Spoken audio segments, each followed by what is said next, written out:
Hello, everybody. Welcome back to another episode of the ALP Podcast. We've got a great episode for you today. Today, we're going to be talking about connecting with your child, everyday ESL at home. The goal of today's episode is to encourage those connections with your children after their school day, on the weekend, but more about how to be engaged in your child's life. Before we get started with that, I want to introduce my guest, who's a specialist in this area. Today we have Ms. Teresa Rodriguez with us. Teresa, thank you for joining us. Thank you for having me. I'm very excited to talk about how this intentional and moments can help the emotional world of our children. And before we get started, could you share with us kind of your background? Like, how did you get into this area of study, and how are you using it here at the school with us? So I chose to be a psychologist because at some point in life, I really wanted to serve. Like I did a lot of service while I was a teenager. So I decided that my profession was going to be something that I could serve with. So then I had the opportunity to work with children, and I thought this is the moment, and like psychology is gonna really help me fulfill that and accomplish that by helping the kids in that moment in which they are building their personalities. And I've just seen how that time that you take with the children and listen to them can really change their perspectives at that moment, and even help them to work through their future. All right, so before we get started, we hear the term SEL, and this might be something that's new for parents. I know when I was a student in school, this was virtually non-existent. This was not something you sit down and you share your feelings. That wasn't a common thing in the classroom. More importantly, when I was in the university getting my education degree, this was not something we talked about as a teacher, like what to look for, what to expect. And so it is something that's important to understand that with each decade, each generation of kids, things are different than what they used to be. I know there's the common phrase, well, back when I was in school, we didn't do this, because I think I'm showing my age because I'm starting to say that. But the reality is, this generation is different. In 5 to 10 years, the next generation is different because of the influences, because of new technology. And so it is important, how do we use these things for good, but more importantly, how do we not let it distract our kids and the relationships with us? So before we really jump into this, can you just kind of explain what is SEL? Okay.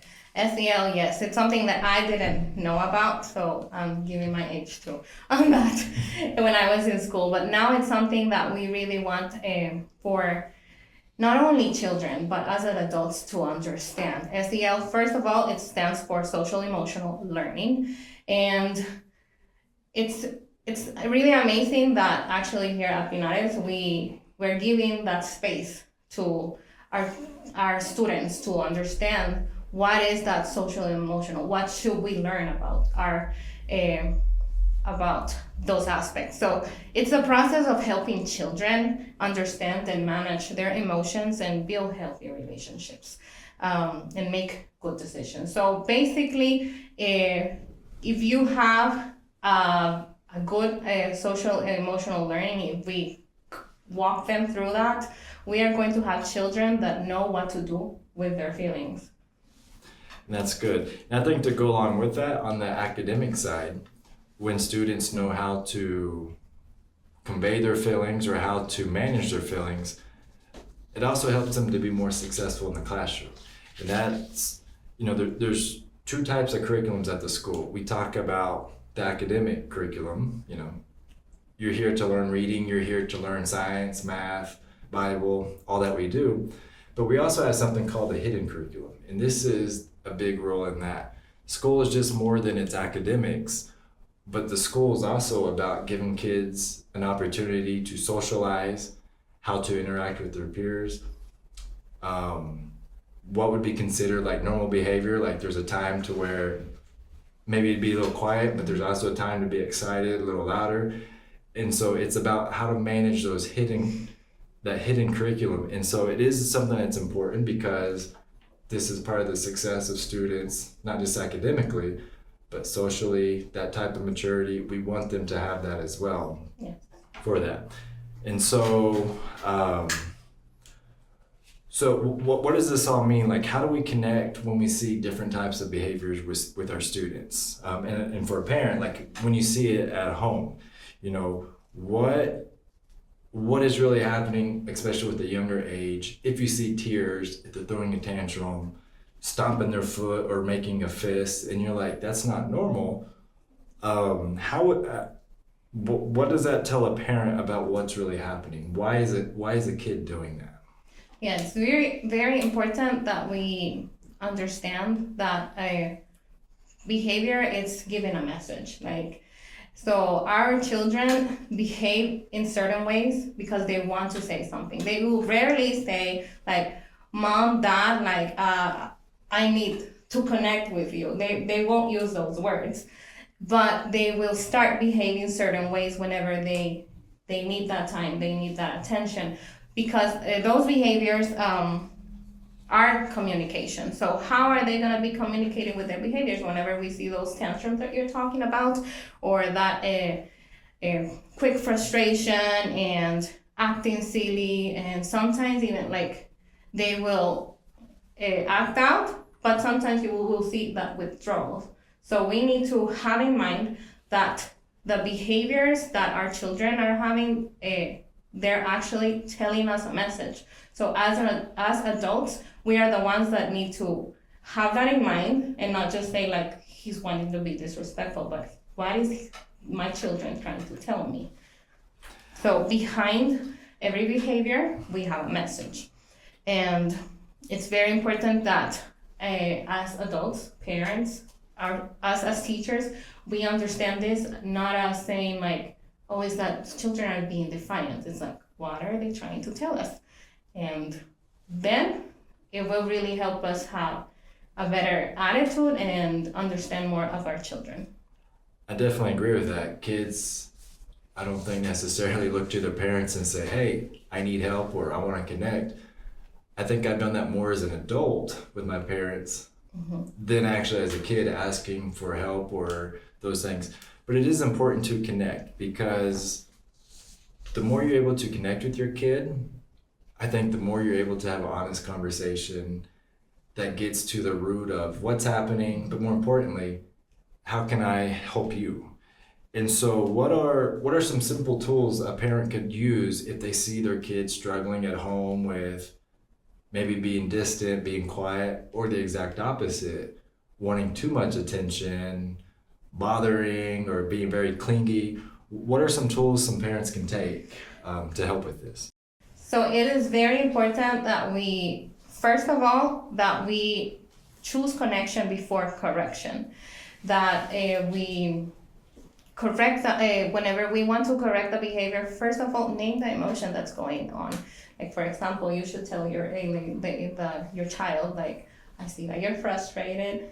Like, let them know that you are listening to them and seeing what's going on around them, and not only start just correcting them, but naming the emotion. It will be very important because they feel seen for that. Then another thing is that you can give them undivided time.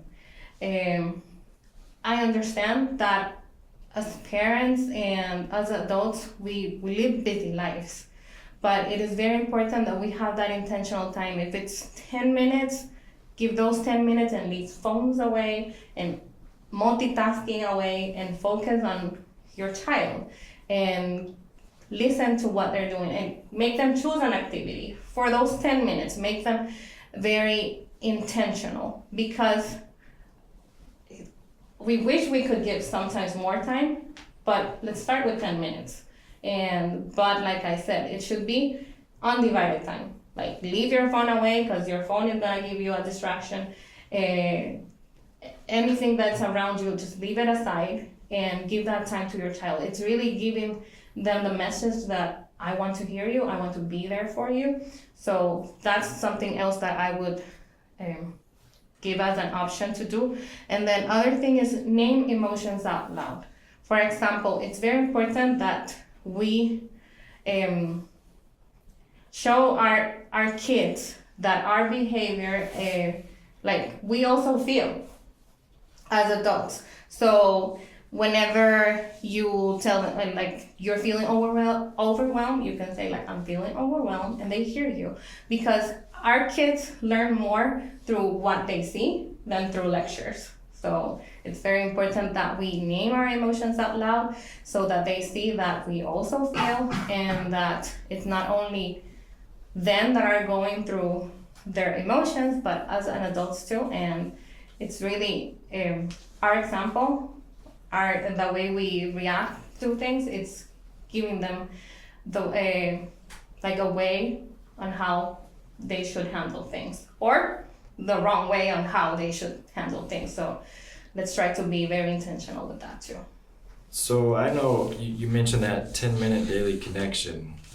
I've been trying that in the mornings before work and after, and that 10 minutes does go by quick, but it's slowly been turning into more and more. But I know one thing that I've enjoyed doing with my daughter, we have these discussion cards. And so she thinks we're playing a game where you have to pick a card and complete the challenge. Mm-hmm. But the challenge is really asking questions about your day. What's something you enjoyed you did today? What's something new that you learned? She doesn't realize we're connecting, and I'm learning more about her day, how she felt about her day, but she thinks it's also in a game form. And so I think that's one great way, is to have discussion cards, especially with younger kids. You can lay it out as a game, you kind of trick them, but you're intentional with them and you're going back and forth answering questions to help connect with that. I do think it's important to listen. You know, God gave us 2 ears, He gave us 2 eyes, He only gave us 1 mouth. And so we should take more time to see, more time to listen. And I know there's an old saying in English, you know, do as I say, not as I do. And that actually confuses kids more, because kids do imitate what they see, not necessarily what they hear. And so it is important that when you're talking with your kid, it's not, I told you to do this. You know, if the kid says, you don't do that, now we have a problem. And so it is important that you lead by the example for that. And so some strategies might work for an older kid, they might work for a younger kid. And so if your kid doesn't talk much, discussion questions may not be the best thing to do. But generally speaking though, what are some good ways, some good tips to connect with somebody, with a student who's in that preschool to elementary age? For preschool and elementary age, well, you have already said something that you do with your daughter, and it's actually that connection through play. It's very important at those early ages, because we need to make it playful for them. Like for example, you use discussion cards, but you can also give them like in the scale of 1 to 5, like how was your day, like rate the day, or even have a color code of how are you feeling, and being red that you feel angry, and green that you feel happy today. So use those strategies that are different and not like so direct, but at the same time for the little ones that are fun. You can also set up a calm down corner in your house where there's stuffed animals or things that are that you know that your child in an early age enjoy, so that they can go to that place, and not only whenever you see that they're having frustration, but also in those times, like you can even set up a time so that they know that they can expect that through the day, so they can have that safe space in which they can calm down. And whenever they're having a hard time, also that they know before trying to correct, then okay, you can use that calm corner. you can set up a timer for them so that whenever, okay, we're done using this calm corner, I can go ahead and do something else. So connection through play in those early age, it's something that can be very helpful. And then we arrive at that kind of that awkward phase, which is one of my favorite, especially as a teacher, because that middle school phase, maybe even some of the 5th grade, but your 6th grade to 8th grade, they're still emotionally young enough to where you can do some of those things, but they're also to the point where you can also hold a conversation with them too. And so I know the best way to connect with that middle school age is spending time talking. Can you share a little bit about how to connect with some middle schoolers? Yes, some will still use the play, but then, like you said, it's that weird age in which some are still playing a lot, but then there's others that are already wanting more independence, and they are also going through like knowing who they are and what they like and the things that they don't like, and so it's that very hard stage in which they're also starting their teenage years. So it's very important that you're riding in the car and maybe your child is sitting in the back. So that face-to-face conversation that we might be having right now, it might be awkward for them. So let's try not to have that, and maybe just have that conversation, ask them very punctual questions on how was your day, was it rough, okay? And because at this age also, it's very important that you ask the questions, because some of them are gonna start not talking. And some parents, I know, and through experience in conversations with these parents and this age, they deal with a lot of their emotional changes. The kids withdraw a little bit more, and so they feel that maybe as parents you're doing something wrong, but they're going through so many changes, and they're trying to, first of all, please their peers, not their parents. So this might be a hard time, and I think it's maybe one of the hardest times because there's so many changes physically going on.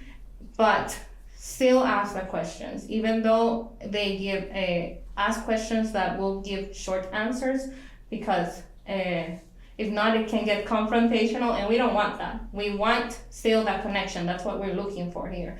So it would be very important that whenever, like, maybe you go for a walk in your neighborhood and some things like that, that you are not having that face-to-face, but side-to-side talk, then use those times with these kids that are in their 6th through 8th grade kind of ages. And I think it's important also, as they go through that kind of that awkward phase,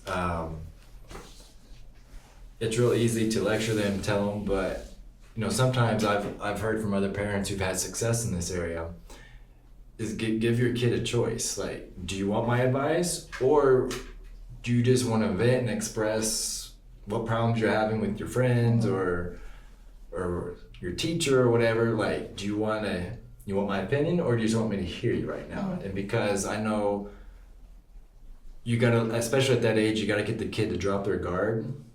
Then they're willing to connect a little bit deeper with you.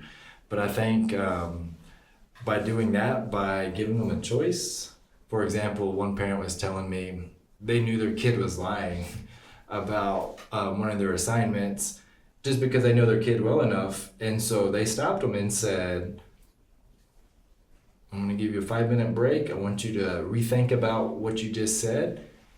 And then if you would like, you can choose to retell me what's happening. And they told me the story came back completely different the second time because, they had their kid feel like, okay, they're here to just listen to help manage the situation. And so I think that's another great tool, is to give them a choice. Do you just want to express openly, or would you like some advice? Because we're really good at giving advice when they do not want to listen to it. And they're not going to listen to it either in that state of mind. And so it is important to connect first with that. Yes, because sometimes actually some kids stop talking to their parents because every time they share something of what happened during the day, then they get the advice that they were not asking for. They were just wanting to tell them something that happened, and then they get yelled at, or they tell them you shouldn't be doing that and stuff. So it's very important that you also give them that choice of, okay, you're sharing this with me because you want me just to hear you out, or you want me to tell you my opinion on this. There are some cases in which, yes, different scenarios in which you have to give the advice, but then also give them the time to, okay, think about again what you said, and let's Correct. try to redo it again. Yes. And so we have with the young kids, the littles, more of that connection based on playing together, spending that time. Our middle school ages, more trying to focus on listening and talking, connecting. But what about our high schoolers? What's as far as what research has shown, what is some of the better ways to connect for parents with their students who are hitting that 9th to 12th grade age? Okay, so we have talked about connection through play, connection through conversation, and here I think we could talk about connection through collaboration. Now, this high school students, 9 through 12, they're emerging adults. They have a little bit more of independence on how they do their chores and their schoolwork and stuff. So it's very important that you try to get to know their world and what are the new technology going on, because there's things that they know more than we do because they have been born into that, but us not. So it's very important that you know about even the social media trends that are going on at the moment. You ask about those things, and you even ask them to teach you something that they know. That will really help you connect with them, because they will feel valued and respect and even trust as the young adults that they will soon be. They're still emerging, they're still not adults, but they want to feel that you trust them, that they can give you something. That is not only you as an adult teaching them how to do things, but that they can also teach you something. So set that time. And also here in this age, it's very important that you ask that question also of, why are you sharing this with me? Because it will really make an impact on their list. Like my parent, my mom, my dad is listening, not way beyond what I'm just saying, but he's seeing what I feel.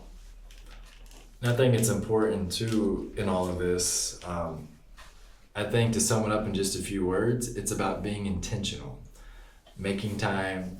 Let your child know that yes, I do care for you. I am taking time to connect with you.